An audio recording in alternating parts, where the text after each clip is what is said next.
Designers, I know you love getting paid, but I also know so many of you despise that 1% to 3% fee that gets skimmed off top of your invoice when you accept a credit card or ACH payment. It feels like money down the drain, and I totally get it. What if I told you, though, that fixating on these fees might actually be costing you more than just a few percentage?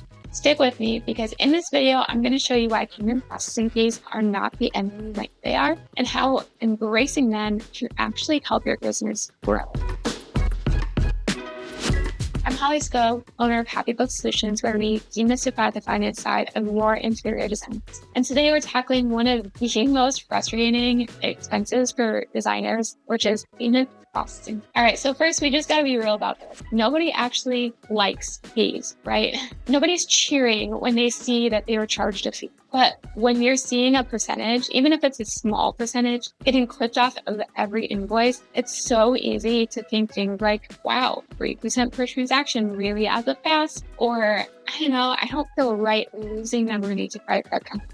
Or should I pass the fee to my client, or maybe push them toward writing checks? I do want you to hear that these thoughts are super valid. As a business owner, every percentage point matters, and it can be really easy to see these expenses as an unnecessary drain on your business, especially when margins are tight. But the thing is that this often leads to decisions that create more problems than they actually solve. For example, passing fees to the client might seem like an easy fix. And sometimes it is an actually easy fix. But it does objectively create what we would call friction in the payment process by making it harder, more time-consuming, or more expensive to pay you, which then makes it less likely that you'll receive payment quickly. In the same vein, insisting that your client writes you a check when ideally they would really like to pay you electronically can introduce delays and extra admin work, which then takes away your time that you could be spending on the parts of your business that actually make you money.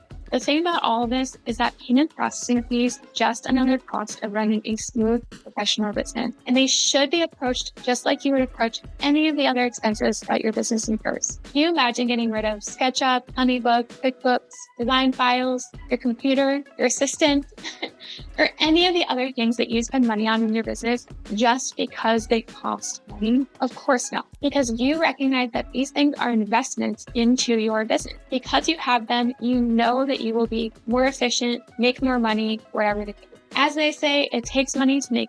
The same is true of payment processing. So however you evaluate the usefulness of your other business expenses should be applied in the same way to payment processing. So that said, let's do just that. Let's talk about pros and the cons of payment processing fees in the context of return on investment, or ROI. Now, a deep dive into ROI is another video entirely, but what you need to know for the purpose of this video is that ROI is a way to measure whether an expense is worth it based on the value it brings to your business. In other words, instead of just looking at what something costs, you also have to consider what it earns you in return. So when it comes to payment processing fees, I know it seems like it should be really boring and straightforward, but if you think deeply about it, the return is actually a lot bigger than you might initially expect. First thing that comes to my mind is cash flow.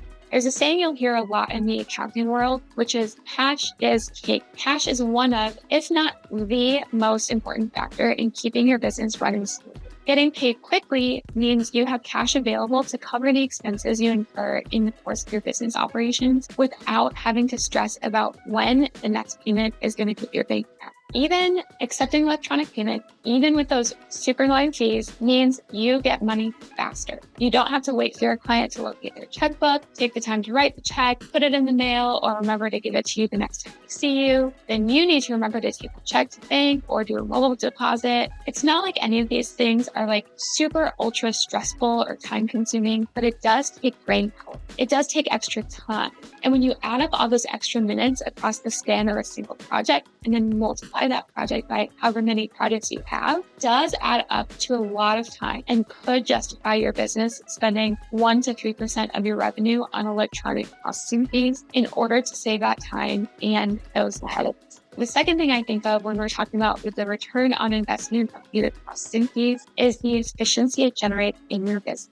Especially if you're accepting payment through your project management software, It makes managing your invoices and client payments so much easier because it reduces the chances for errors, random out, and having to sort all of that nonsense out. And it minimizes administrative work because it automatically knows which payment goes toward which invoice and records it correctly. You don't have to double check that the client wrote the check for the right amount, and then double check which invoices it goes to, and then manually record that payment in your accounting software. You can avoid all that. It's so much more efficient. And again, when we're talking efficiency in our business, we're talking time saved. You can spend more time on things that either generate more profit for your business or just things that you enjoy more than sitting at your computer doing admin work, which I would imagine is a very long list of things you'd rather do. Third thing that comes to mind here is client experience.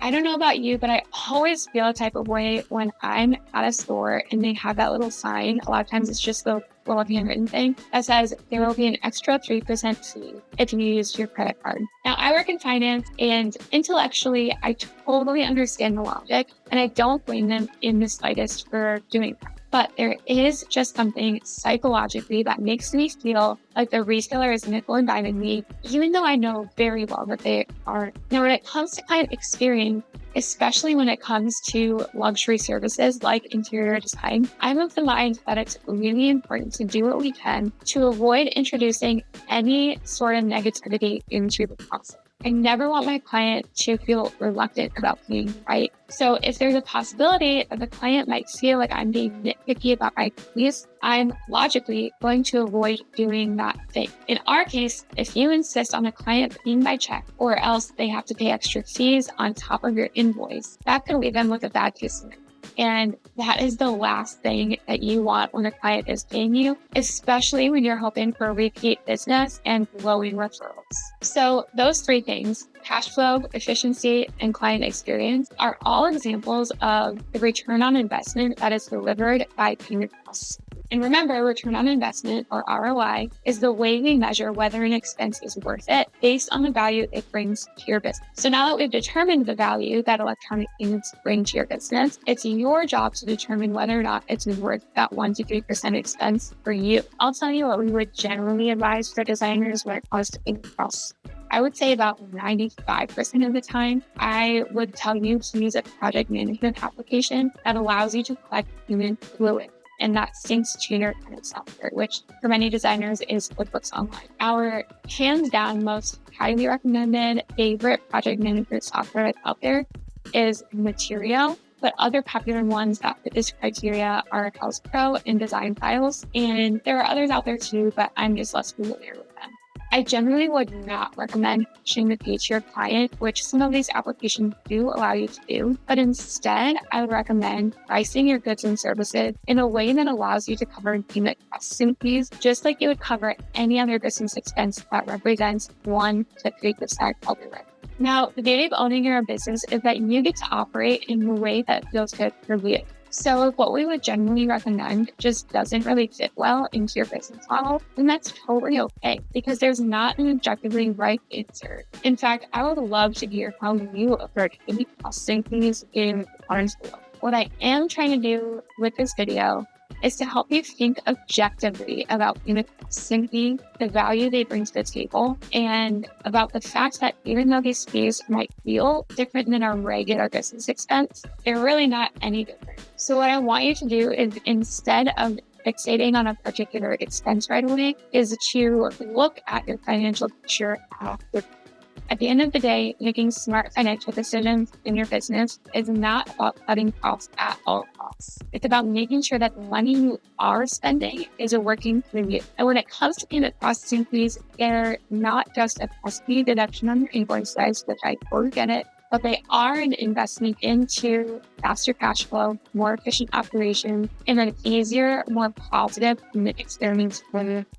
So the next time you see that 1 to 3% fee on a transaction and you're feeling tempted to dwell on what it's costing you, flip your mindset around to think about what it's saving.